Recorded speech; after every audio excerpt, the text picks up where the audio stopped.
Good afternoon. This morning, what did we do? We went out, we picked elderberries for the tincture and syrups that I do for medicinal. And you can watch past videos on that. I've been canning pressure cooking meat. And I wanted to do something different on the Sasquatch cook stove now that a lot of the fire restrictions have been lifted. Even though it is a fairly contained fire, then we also set it on the cookie sheet like you've watched if you've watched in the past. Still, we were being really cautious because we were in extreme fire danger. So I decided I wanted to do something really different. So I'm going to do pizza. You've seen me do chili on it and stir fry. And then I had people asking, can you make bread? And I did biscuits last time in the cast iron skillet. So I'm going to do the pizza in there. Basically, I'm doing this really simple. The pizza crust is just going to be a croissant dough, and it's square, but I'm just going to shape it in the pan. I'm going to let it cook on one side a little and then flip it and then add the other things to it, which I have here the pizza sauce, cheese, I got some pepperoni. This is just sandwich ham that I've sliced, and then onion and some Anaheim peppers. I didn't have any pizza sauce here, so I just took some tomato paste. I put in some garlic. I put in some garlic salt. What else? Onion powder. I got a little bit of sage in there. So I don't like a lot of pizza sauce. Honestly, I prefer like the Alfredo, they call the blonde pizzas. But I know the tomato sauce is healthier. The tomato is. Anyway, I'm gonna get this down in the pan and then get back with you. I've already fired up the Sasquatch. I've got the kindling in there. I think the thing I'm going to want to do whenever you're doing anything that's bread, you want to really control your kindling, your wood, and how much is in there. You don't want so much that it is just shooting up through there. You're going to want to retain heat more like an oven. And so also if you're going to do this on a cast iron skillet, and I would recommend cast iron over a thin metal like stainless steel. You'll want a lid that fits, and I happen to have a lid off like it's not quite a Dutch oven, but a cast iron pot, and it just happens to fit my my cast iron skillet. So I'll be using that. But anyway, I'll put the dough in there. I'll get it where it's just turning golden, flip it, and then I'll put on all the goodies. Okay, so there's the crust in there. Like I said, I just shaped it in there. I don't care if this is pretty. I just want it to taste good. This will be a serving for two. You'll each get 2 pieces. So I'm going to go stick it on the stove. Okay, so it's looking pretty good in there. It doesn't look like it's too hot. I'm going to put this on there. Oh, I forgot the lid. I got to run and grab that.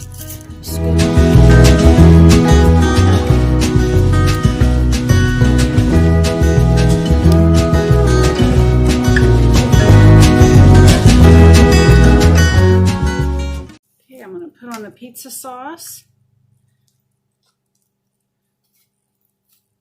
It didn't take very long at all to get that brown.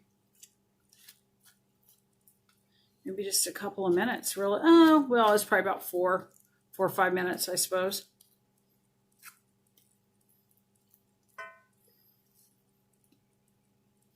see the chunks of garlic in there.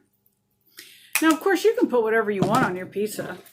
You know, I was going to do some burger on this one, but I thought, well, I just need to use up what I have in the fridge. Okay, and I'll do some pepperoni.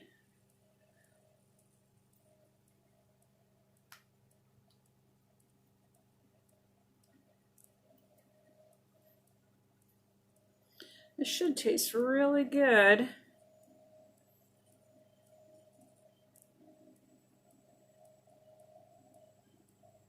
You know, I always liked just ground beef and onion pizza. I loved that. What's your favorite pizzas?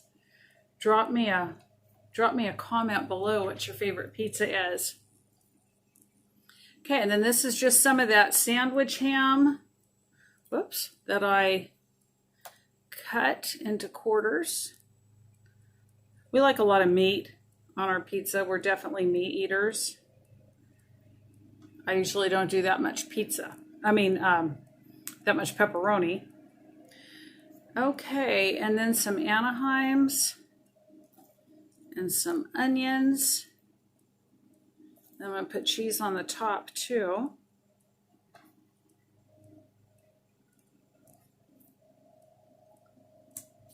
This should be really good. All that cheese on top helps kind of hold it all in place. Okay, now I'm going to go return it to the Sasquatch and put the lid on, and we'll see how long this takes. I'll try to time it.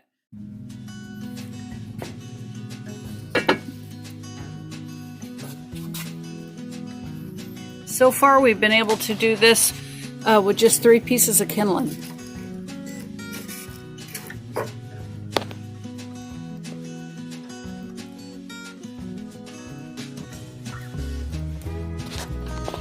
Pull some of that out because that's pretty hot.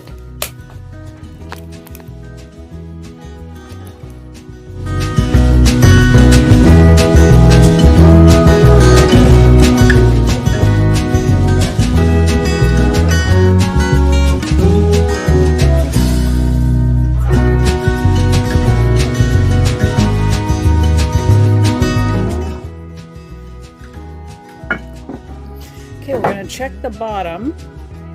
Now the only thing is the top, everything's melting, but of course the top isn't really baking because this isn't a Dutch oven. Looks pretty good underneath. Doesn't look like it's getting too brown. I'm going to leave it on there a little bit longer and just let everything kind of meld together. Okay, so 20 minutes later, that's what it took.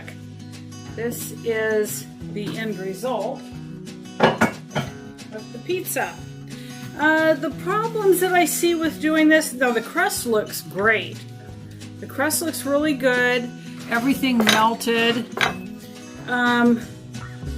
If you really want your meat and everything, though, to get that crust on it like it does in an oven, it's not going to do it in here.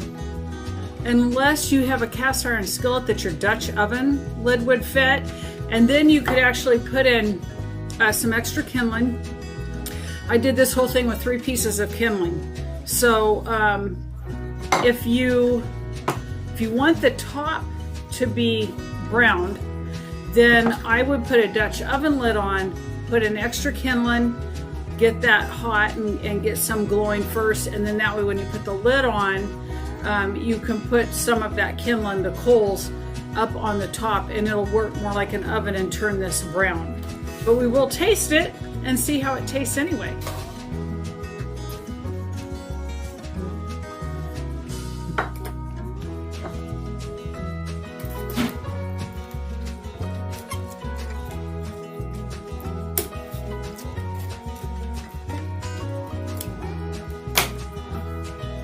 Looks good.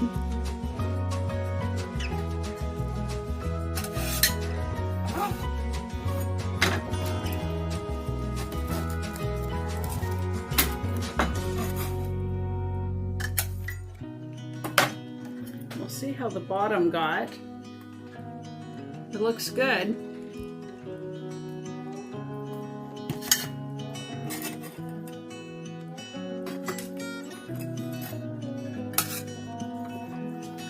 have to get Pa in here and tell him his pizza is ready. In the meantime, I'm going to try a bite.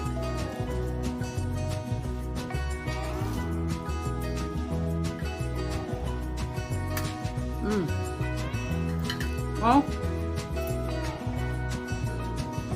it is good.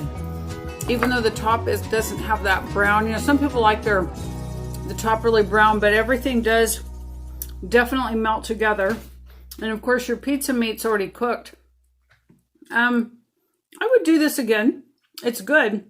It's more like a homemade pizza. It's not something that you're going to taste, you know, the flavors you're going to get at a pizza parlor. It's totally different, but it's actually pretty good. Anyway, if you like this kind of thing, you want to see what we might be making next or what we might be doing next, consider subscribing. Give me a thumbs up. And until next time, we'll be keeping life simple.